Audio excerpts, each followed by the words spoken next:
করি সেটা হলো আমরা এখন পড়বো হলো ট্রান্সফিউশন রিঅ্যাকশন, মানে ট্রান্সফিউশনের ফলে বিভিন্ন ধরনের রিঅ্যাকশন হয়। তো সেটাই আমরা দেখবো যে প্রথমেই আসি হলো হেমোলাইটিক। হেমোলাইটিক মানে কি? মানে ব্লাড সেল ভেঙে যাবে, হ্যাঁ? তো আম হেমোলাইটিক, এখানে প্রত্যেকটা জিনিস ইম্পোর্টেন্ট এবং খুবই আসে কোশ্চেনে। কারণটা কি? করেক্ট হলো ABO ইনকম্প্যাটিবিলিটি। মানে হলো আ আমরা জানি যে ব্লাড ট্রান্সফিউশনের সময় যদি ডায়ালুট করার প্রয়োজন হয়ে পড়ে, অবশ্যই আমরা নরমাল স্যালাইন দিয়ে ডায়ালুট করব। এবং কখনো যেন সে ডেক্সট্রোজ দিয়ে যদি কেউ ডায়ালুট করে তখন এই ব্লাড সেল ভেঙে যায়। কখন ঘটে? যদি এই ট্রান্সমিশনটা যদি ঘটেও, তাহলে সেটা কখন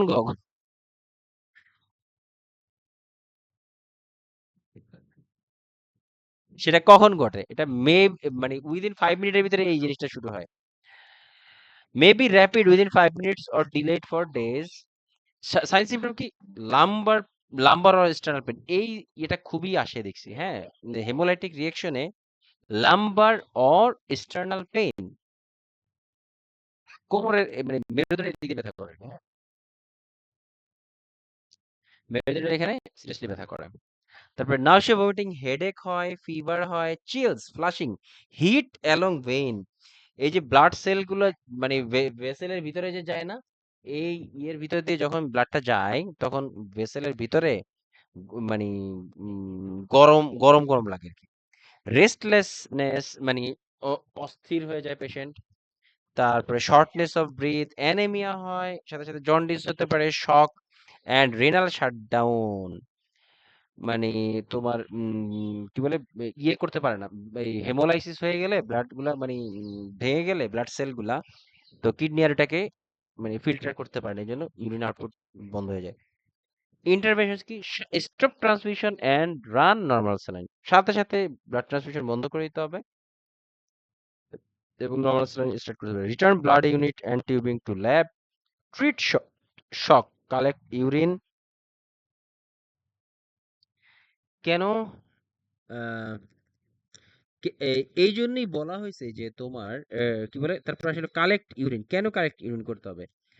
কারণটা হলো ব্লাড দেওয়ার আগে পেশেন্টের এই যে ভাইটাল সাইন চেক করা, লাইক ব্লাড দেওয়ার আগেই পেশেন্টের যে ব্লাড স্যাম্পল কালেক্ট করে রাখা হয়, তারপরে ব্লাড দেওয়ার পরে যে collect urine, sorry, blood sample বা ইউরিন কালেক্ট করে রাখা হয়।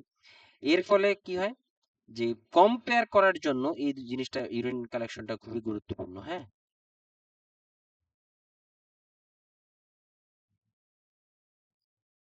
তারপরে ছিল পাইরোজেনিক, মানে ব্লাড দেওয়ার ফলে যদি কোনো জ্বর আসে, হ্যাঁ, এটা কারণটা, এটা মোস্টলি তোমার কন্টামিনেট ব্লাড যদি কন্টামিনেটেড হয়ে যায় তখন এটা হয়।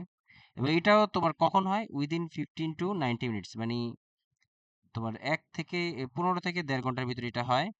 সাইন সিমটম কি হয়? ফিভার তো হবেই, এটা যেহেতু পাইরোজেনিক বা febrile reaction. Chills, flushing, palpitation and tachycardia এবং অকেশনাল লাম্বার পেন।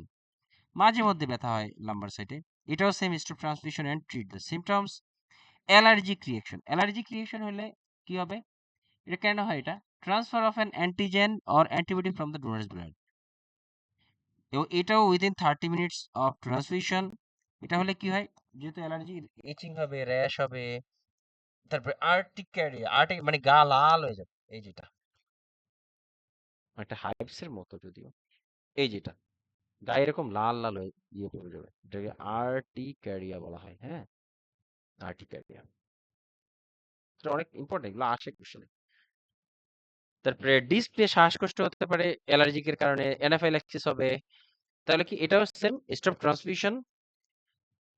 তারপরে কি অ্যান্টিহিস্টামিন, ওই যে বিনাড্রিল, অ্যান্টি অ্যালার্জিক আর কি। তারপরে এপিনেফ্রিন, ইফ যদি অ্যানাফাইল্যাক্সিস হয়, মানে সিভিয়ারলি যদি তোমার শ্বাসকষ্ট শুরু হয়, তখন এপিনেফ্রিন দেওয়া হয়।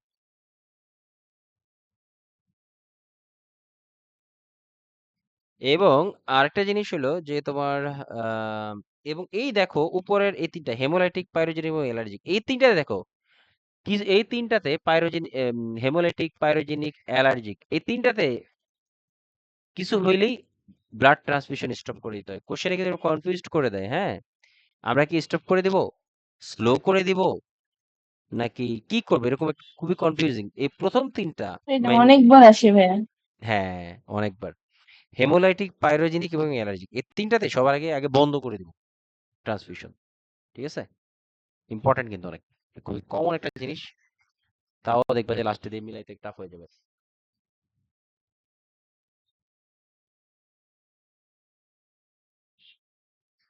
এবারে ছিল circulatory overload. Circulatory circulatory overload মানে বেশি বেশি ব্লাড বেশি চলে গেলে, হ্যাঁ। তারপরে আসে হলো র্যাপিড ট্রান্সফিউশন, যদি বেশি দ্রুত দিয়ে দেওয়া হয়, কখন হয়? ডিউরিং বা আফটার ট্রান্সফিউশন।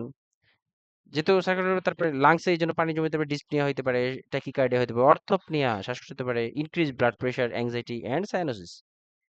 এটাতে কি হবে? Slow transfusion, place in upright position, oxygen দিতে যেতে পারে, মরফিন দিতে পারে, ডায়াবেটিক্স দিতে পারে, সেন্ট্রাল ভেনাস প্রেশার মনিটরিং, ওই যে কি বলে আমাদের ইয়েতে তোমার রাইটেট্রিয়ামের উপরে দেওয়া হয়, যেটা সিভিপি মনিটরিং বলে। আচ্ছা, মরফিন কেন দেওয়া হয় এখানে? মনে আছে? মরফিনের কাজ শুধুমাত্র ব্যথা কমানো না, মরফিন কিন্তু ভ্যাসোডাইলারের মতো হলেও কাজ করে, হ্যাঁ। ভ্যাসোডাইলেশনের কাজ করে, এর ফলে কি করে? ওই যে তোমার কি বলে, সার্কুলার ওভারলোডটা কমায় দেয় আর কি। দেখি কোনো ইয়ে আছে কিনা লেফট সাইডে।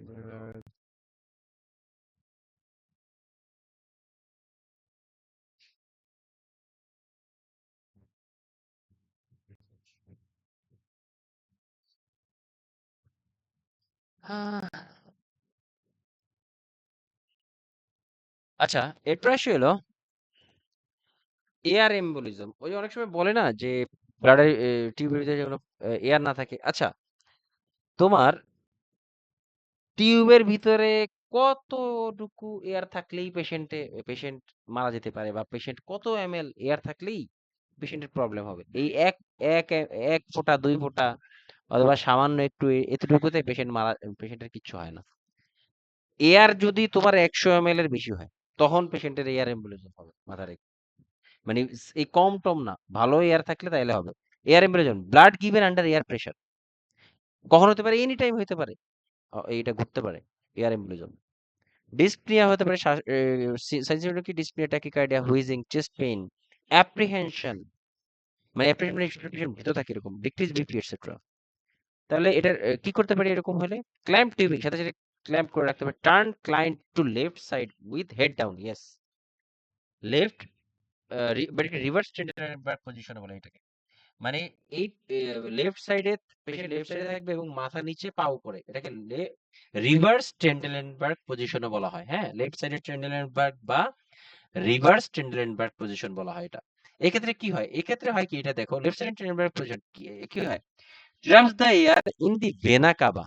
এই আমাদের শরীরের ভিতরে যে এয়ারটা চলে যায়, এই এয়ারটা আমাদের রাইট অ্যাট্রিয়াম বরাবর থাকে, which prevent it from getting into the heart, from where it can get pumped into the lungs and brain. আচ্ছা, এই এই লেফট সাইড এবং হেড ডাউন এবং লেগস আপ, এই পজিশনে কি হয়? এই পজিশনে হয় হলো পেশেন্টের মাথা নিচে, একটু ইমাজিন করো যে তোমার মাথা নিচে, মানে মাথা নিচে মানে কি, পিঠে তো নিচের দিকে থাকবে, তাই না? পা উপরে।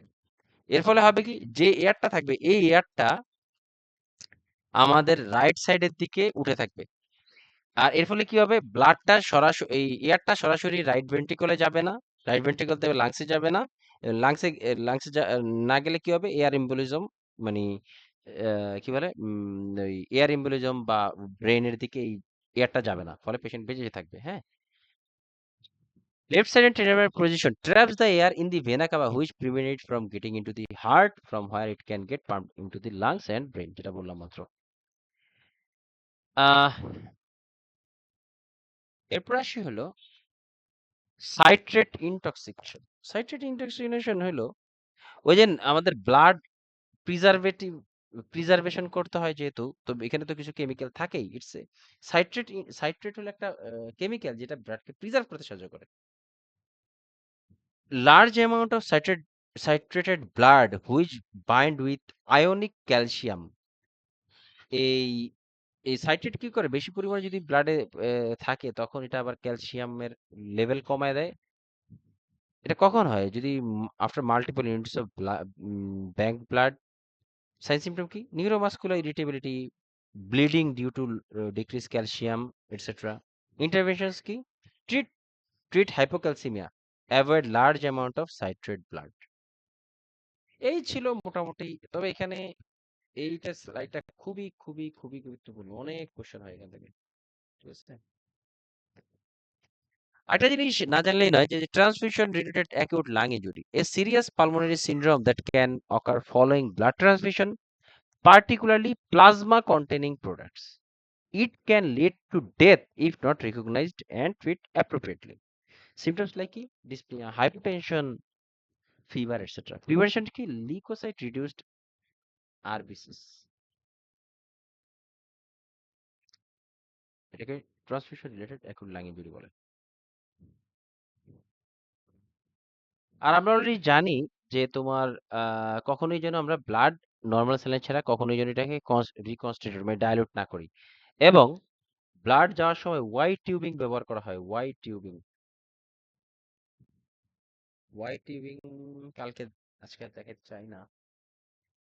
আচ্ছা, আমরা কিন্তু অলরেডি জানি যে একমাত্র ডেক্সট্রোজ দিয়ে দুইটা ড্রাগ, দুইটা না, আরেকটা লিভোফেড মনে করা হয় না, ডেক্সট্রোজ দিয়ে ডাইলুট করা হয় যে লিভোফেডটা নাকি অ্যাম্ফোটেরি। হ্যাঁ, পারে না। নরেড্রিন না, নরেড নরএড্রেনালিন, যেটা হ্যাঁ আর কি। নরএড্রেনালিন, ইয়েস, নরএড্রেনালিন, ইয়েস। তোমার ডেক্সট্রোজ দিয়ে তিনটা ড্রাগ ডাইলুট করা যায়। একটা হলো অ্যাম্ফোটেরিসিন বি, অ্যামিওডারন, আর একটা হলো নরঅ্যাড্রেনালিন। এই তিনটা ডাইলুট করা যায় কিন্তু, হ্যাঁ। অ্যাম্ফোটেরিসিন বি কিন্তু খুবই পাওয়ারফুল অ্যান্টিফাঙ্গাল ড্রাগ, খুবই পাওয়ারফুল। এটা সাধারণত তোমার নিমোসাইটিসিস ক্যারিনি নামক একটা ফাঙ্গাল প্রবলেম আছে আমাদের বডিতে হয়, লাংসে হয় এটা। যারা তোমার পোল্ট্রিতে চাকরি করে বা পোল্ট্রি ফার্মের সাথে জড়িত তাদের ক্ষেত্রে এই নিউমোসাইটিস ক্যারিনি হইতে পারে। এটা ফাঙ্গাল, যেটা বিভিন্ন পশু পাখির পালকে থাকে এই ফাঙ্গাসটা, যেটা শ্বাস প্রশ্বাসে চলে আসলে সিরিয়াস রেসপিরেটরি প্রবলেম শুরু হয়। এবং এই ফাঙ্গাল ইনফেকশনটা বা ফাঙ্গাল প্রবলেমটাকে দূর করার জন্য অ্যাম্ফোটেরিসিন ডি ব্যবহার করা হয়, খুবই পাওয়ারফুল অ্যান্টিফাঙ্গাল। এবং এটা 250 থেকে 500 ml ডেক্সট্রোজের সাথে মিশিয়ে মিশিয়ে তোমার পেশেন্টের শরীরে ইনজেক্ট করা হয়। এবং এটা 10 ml স্টেরাইল ওয়াটারের সাথে এটা 10 ml এর ইয়েতে থাকে, এবং এটা 250 থেকে 500 ml ডেক্সট্রোজের সাথে মিশিয়ে তারপর ইয়ে করা হয়। Administered over 4 to 6 hours, hydrated with intravenous fluid 2 hours before infusion. এটা খুব পাওয়ারফুল অ্যান্টিবায়োটিক, মানে নেফ্রোটক্সিকও, হ্যাঁ। এটা অ্যানাফিলিপ্টন দেয়, হ্যাঁ, হার্বিক্স।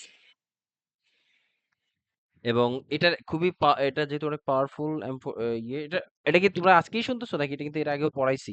হ্যাঁ, অ্যাম্ফোটেরিসিন বি। হ্যাঁ, পরীক্ষা পড়ানো হয়েছে। হ্যাঁ, এবং এই দিদিমণি। অ্যাম্ফোটেরি, হ্যাঁ, এবং এই অ্যাম্ফোটেরিসিন বি কিন্তু হাইলি অ্যানাফাইল্যাকটিক, এবং এই জন্য এটা এই অ্যাম্ফোটেরিসিন বি দেওয়ার আগে পেশেন্টকে কিন্তু তোমার অ্যান্টিহিস্টামিন, তারপরে এগুলা দিয়ে পেশেন্টকে আগে রেডি করে রাখা হয় যাতে অ্যালার্জিক রিঅ্যাকশন না হয়।